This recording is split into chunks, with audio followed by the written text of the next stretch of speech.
नमस्कार दोस्तों, मैं राकेश वर्मा आप सभी का स्वागत करता हूं आपके अपने परिवार एसएन गुरुकुल पर। साथियों, बिहार में 11वीं में नामांकन की प्रक्रियाएं चल रही है।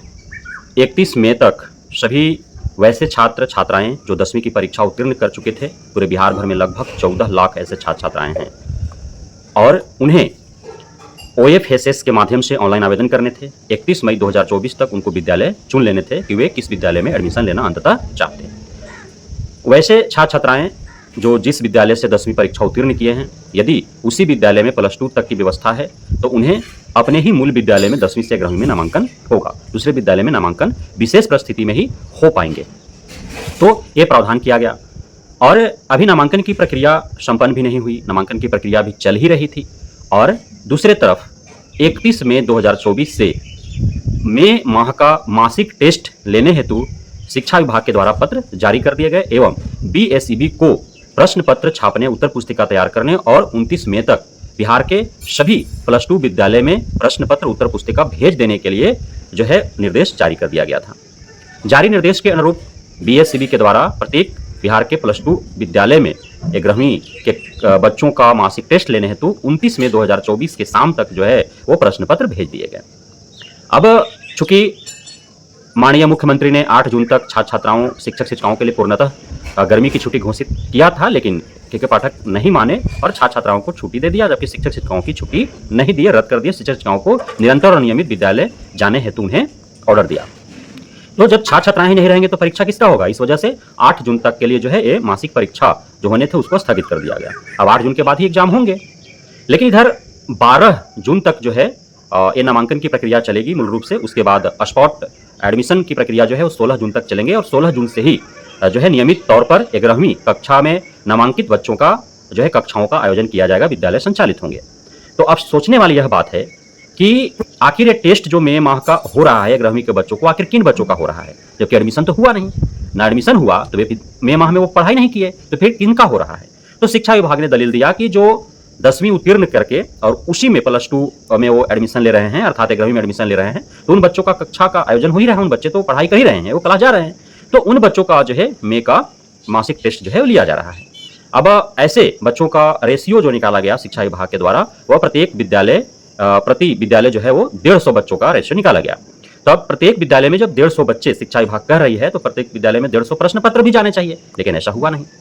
अब 45 प्रश्न पत्र भेजे गए हैं और बच्चे कितने हैं? 150, अर्थात एक प्रश्न पत्र से कितने बच्चे मंथली टेस्ट देंगे? 3 बच्चे, कहीं कहीं 4 बच्चे भी हो जाएंगे, क्योंकि 150 एक रेशियो है, उससे अत्यधिक भी हो सकते हैं, उससे कम भी हो सकते हैं। तो एक प्रश्न पत्र से 3 से 4 बच्चे जो है वो टेस्ट देंगे, अर्थात एक बेंच पर एक प्रश्न पत्र होगा, 3 या 4 बच्चे उस पर बैठेंगे और एक ही प्रश्न पत्र से वो सारे जो है वो अपना टेस्ट देंगे। तो आपको क्या लगता है कि एक प्रश्न पत्र से जब 3 या 4 बच्चे एग्जाम देंगे, मंथली टेस्ट देंगे, तो क्या यह जो मंथली टेस्ट परीक्षा होगा, क्या यह सिर्फ खानापूर्ति नहीं है? क्या यह परीक्षा कदाच और मुक्त हो पाएगा? क्या कतई नहीं हो पाएगा। 3-4 बच्चे जब एक साथ एक ही प्रश्न पत्र से जो है टेस्ट देंगे तो सभी मिली-जुली लिखेंगे, तो फिर इस टेस्ट का फायदा क्या हुआ? यदि सिर्फ खानापूर्ति ही करना है तो फिर क्यों इस प्रकार के आदेश निर्देश निर्गत किए जा रहे हैं? क्यों आखिर शिक्षा विभाग या BSEB जब सक्षम नहीं है उस कार्य को कराने में, तो क्यों फिर समय जाया किया जा रहा है? क्योंकि जितना 7-8 दिन जो प्रत्येक माह जो टेस्ट होंगे, क्योंकि अलग अलग विषयों का टेस्ट होगा, तो एक दिन में सभी विषयों का टेस्ट नहीं ना होगा, कम से कम 3 से 4 दिन टेस्ट चलेंगे ना जी। और वो टेस्ट जो होगा वो सारे कॉपी फिर उस विद्यालय के जो शिक्षक शिक्षिका हैं वो जांच करेंगे। तो अब जांच विद्यालय में तो करेंगे नहीं, जा करके घर पे ही जांच करेंगे, और जांच क्या कर पाएंगे, कितना कर पाएंगे? वो ऐसे ही ठेकान बिना पढ़े सही गलत करके और औसत सबको मार्क्स दे दिया जाएगा। तो यह सिर्फ खानापूर्ति है। शिक्षा विभाग भी अपनी तरफ से लापरवाही कर रही है, BSEB भी अपनी तरफ से लापरवाही कर रही है।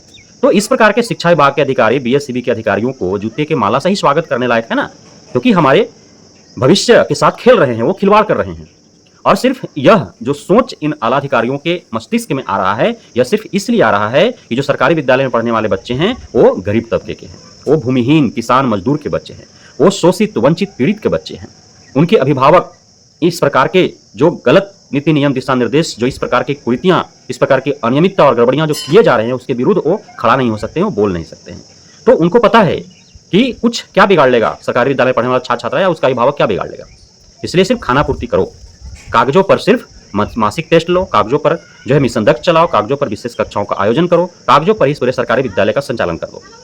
अभी पूरे बिहार भर में जो +2 खास करके उत्क्रमित किए गए हाई स्कूल से +2 में, पूरे मैं दावे के साथ कहता हूं 90% जो +2 विद्यालय जो उत्क्रमित हुए हैं, वहां पे न तो सही से बैठने के लिए कमरे हैं पर्याप्त, न बेंच डेस्क है पर्याप्त, न ही उन विद्यालयों में शौचालय हैं, न ही पेयजल की सुविधा है, और न ही वहां पे लाइब्रेरी है, ऑडिटोरियम है, न ही लेबोरेटरी है, और न ही पर्याप्त जो है सभी विषयों, सभी संकायों के शिक्षक उपलब्ध हैं। तो आखिर इस प्रकार के मूलभूत और भौतिक सुविधाएं जब उपलब्ध नहीं है और वहां पे ही दबाव दिया जा रहा है कि आपको पढ़ना तो पढ़ना उसी विद्यालय में है, तो यह हमारे राज्य के गरीब, किसान, मजदूर, भूमिहीन, शोषित, वंचित, पीड़ित के बच्चों के साथ, उनके भविष्य के साथ खिलवाड़ नहीं है तो और क्या है। पहले भौतिक और मूलभूत सुविधाओं का व्यवस्था बनाना चाहिए था, उसके बाद इस प्रकार के कार्य करने चाहिए थे, लेकिन ऐसा हुआ नहीं। तो इस प्रकार इन, चाहे वो बीएसएबी के चेयरपर्सन आनंद किशोर जी हों या फिर जो चले गए छुट्टी लेकर के पाठक शिक्षा विभाग के जेसीएस थे, इन जैसे अधिकारियों को हमारे बच्चों के साथ, हमारे बच्चों के भविष्य के साथ खिलवाड़ करने के एवज में उन्हें जो है चप्पल जूते के माला से स्वागत करना भी कम पड़ जाएगा।